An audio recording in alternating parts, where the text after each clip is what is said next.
Hello, it's a pleasure again to be joining the UUF in San Miguel de Allende. I want to express my admiration for your work, for your will, and your philanthropic output that you are doing for San Miguel. I want to dedicate this very short talk to, to somebody who you might know who died about 2 months ago. Her name is Holly Yasui. She was Japanese American born, but Mexican by election. She worked a lot regarding the theme that we're going to talk about, which is the watershed.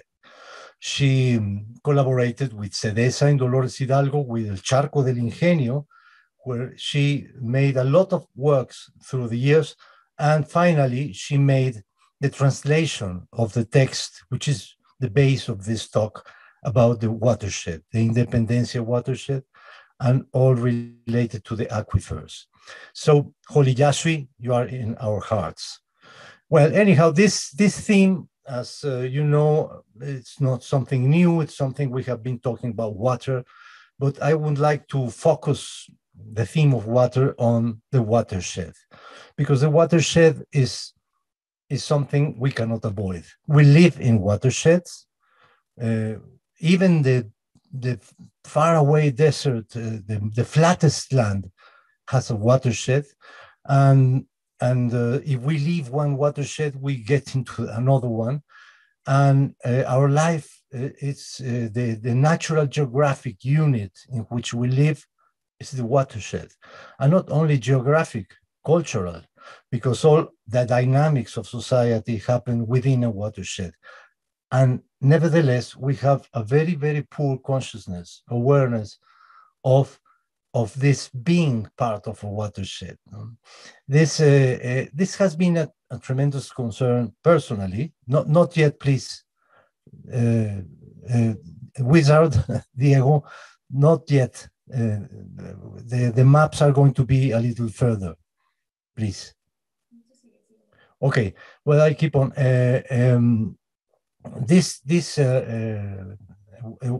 Well, the watershed is the unit, is our place, no? And so in El Charco del Ingenio, we have been very aware, because we belong to a watershed that gets affected by floodings, by droughts, by fires, by everything. And so that's why we were more and more interested, the staff and the board of El Charco del Ingenio, and we have been working a lot. Our new interpretation center, that we are still working on it, and I hope to open it soon, is going to be focused precisely in the watershed. No, so now we live in. It's difficult to conceive the watersheds because they are like stratified, complex realities. No, we belong to a wide watershed in Mexico, which is the Lerma Chapala, which comes from a basin that comes from the edges of the Valley of Mexico and ends in the Chapala Lake. And within this giant, enormous watershed, there are other stratified watersheds, like subsidiaries or belonging to this watershed. The one which I'm going to call the attention is about the sub watershed, or a big watershed, which is the Independencia basin, or the Independencia Aquifer, which belongs now, if the wizard can put the map, that would be very clear for the explanation. No? It belongs to the big watershed Lerma Chapala, but it's located in the north of Guanajuato. This is a very wide area which comprises about 6 or 7 municipalities, one of them San Miguel de Allende.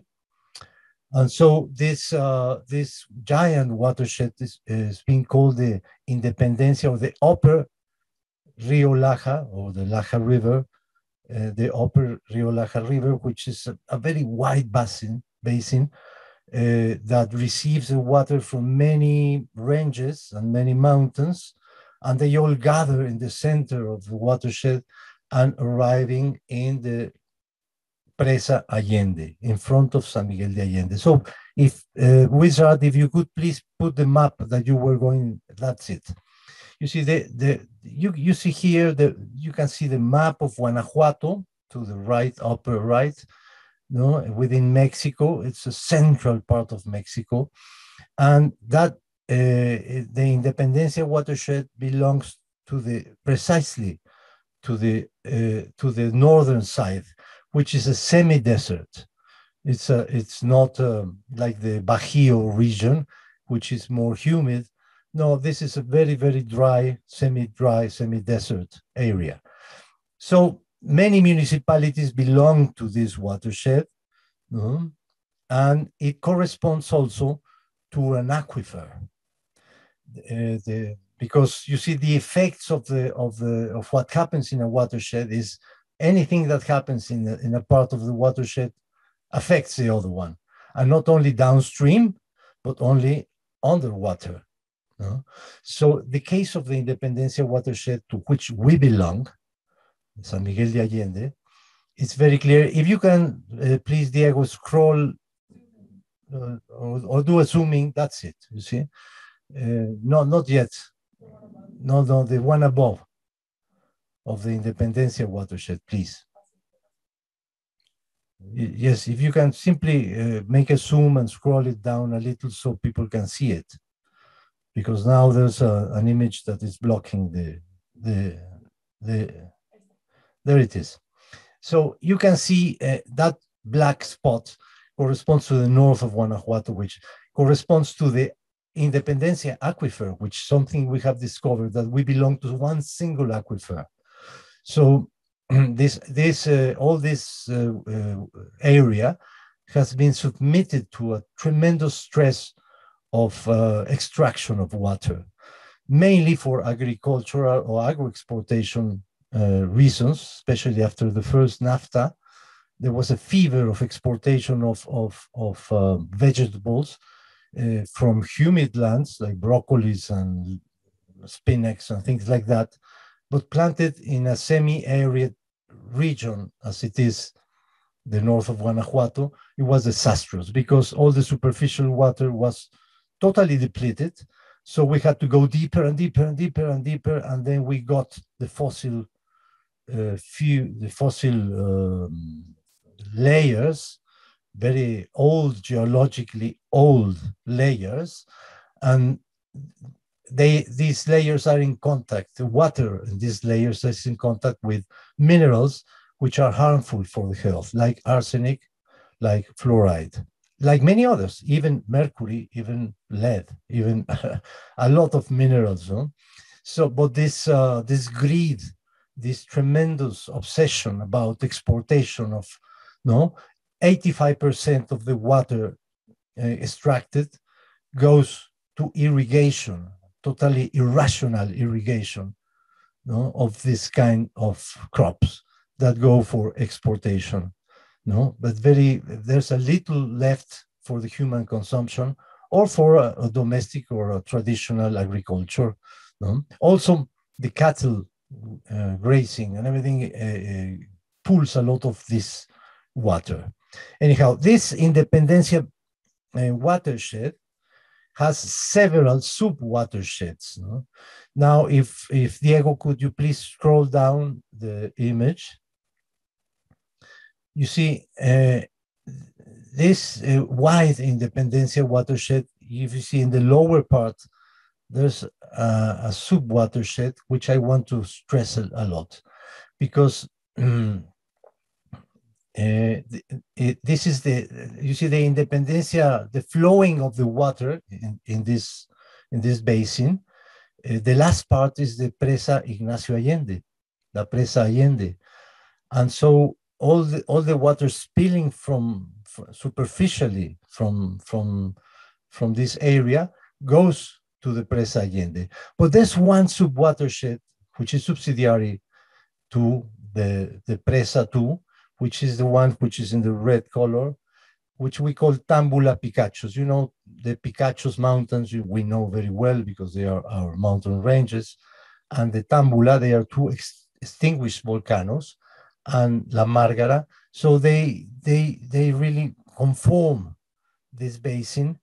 And this is the water that comes, it's interesting for us, is the water that comes to San Miguel. So if you can scroll down a little more, Diego, please.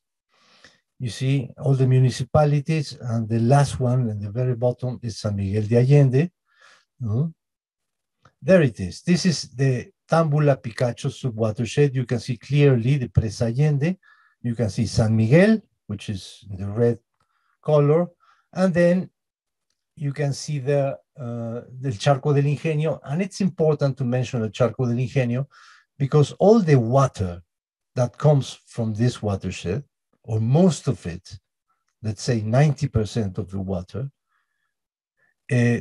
goes through the canyon of El Charco del Ingenio, enters San Miguel de Allende through Las Cachinches arroyo or creek or river, and then goes through the Cachinches to the Presa Allende. This is extremely important because this is one of the sub-watersheds that is being under a tremendous stress, but we belong in San Miguel de Allende to this sub-watershed. When we said that our cultural life or the dynamics of our society happens within a watershed, we can say that our watershed is precisely the sub-watershed Támbula Picachos, which is stratifying, is divided in micro-watersheds, about 9, from which 7 of them, they go through El Charco del Ingenio. That's why when we have tremendous rains in the rainy season, our monsonic rains, suddenly we have these floodings, these tremendous volumes of water passing through El Charco del Ingenio and entering San Miguel de Allende. This is more or less the structure. I hope I have been clear enough. So then we are going to pass to another map, which is more clear. So please, Diego, if you pass it to that, that's it, you see? You see clearly there San Miguel, Presa Allende, the volcano, the Picachos volcano, the Támbula volcano, and then the mountain range of La Márgara. And there's a big slope to the north, and that's a totally closed basin that all the water gathers in the center, in the main arroyos. There are about 6 arroyos that go straight to El Charco del Ingenio and to San Miguel de Allende. No? It is extremely important that the process of deforestation, soil removal, erosion, open more agricultural areas, creating industrial parks, like the one you see in the circle in the middle, which is an industrial park located in the worst place ever imagined, because all the water goes to San Miguel. Imagine the polluted waters. And if we stop all the destruction of the ecosystem here, then we could start to recover this important subwatershed. No? If we go make a little bit of history, we can see that San Miguel de Allende was inhabited since the pre-Hispanic times, not as the official chronic sect that the Spanish arrived and made it the first town in San. That's not true. It was a totally populated area because there were a lot of water. There was a lot of water. There were springs all over the place. In all this watershed was full of springs. There was perennial water flowing in the 16th century. That's why San Miguel de Allende, who was never a mining town, that's a big lie, it was an industrial town, was developed in the 16th century because the power of water became the industrial power for graining, for milling grains, and for beating the wool that was one of the most important industries in San Miguel de Allende. So from the 16th century to the 18th century, San Miguel became a powerful industrial town in the New Spain. after the independence, and that influenced a lot the political movements that happened in San Miguel, because there were schools and there was a lot of movement, and that's why San Miguel de Allende became so important for the revolution, for the independence from Spain. And all this 19th century, the beginning of the 20th century, there was a decline of this power, the industrial power of San Miguel, notoriously. And when what we know as Green Revolution that came in the 50s, and they started with new technologies to drill, you see, because they started drilling and drilling the wells, and so all the springs started to get totally depleted, no? And that's why we started to go deeper and deeper, and we lost our natural sources. You wouldn't believe that in the urban area of San Miguel, the only spring which is alive is the one which lies in the bottom of El Charco del Ingenio. Even the Cieneguita spring has died, and we lost El Chorro, which was the fountain of life for San Miguel for 4 centuries. We lost it 20 years ago. So this is a process of destruction, and slow, and we are not so aware of how we have lost the water from our watersheds. No? So it is important to have this historical view, because it gives us an idea of how the destruction of our aquifers and watersheds have happened in San Miguel. It is important to say that all this destructive process can be reverted. And that's why El Charco del Ingenio is committed to make this environmental education process in order that the new generations become aware of the importance of living in a watershed, and the possibility to rehabilitate the watershed. Because we can do it. We can rehabilitate the watershed through but it has to be a collective process, a community process. Not only the governments have shown themselves totally useless, really, by themselves to solve the problems, because they prioritize the exportation of these vegetables to the United States and everything. But it has to be the communities who start to empower themselves in something that we call an integral management of a watershed. This, which we have been talking very locally, is a matter, something happening in the planetary sense, no?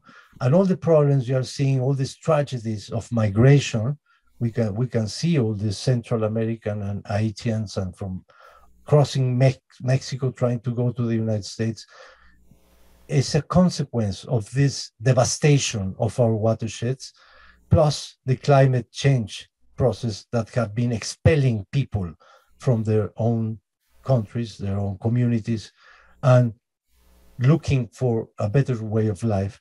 But this is becoming critical, and it's going to be more and more critical in the future years. No?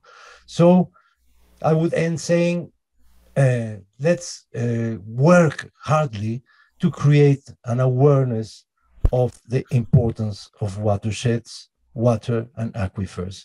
And I think with this, I would finish my talk, and I would love to have some questions and comments that you would like to make.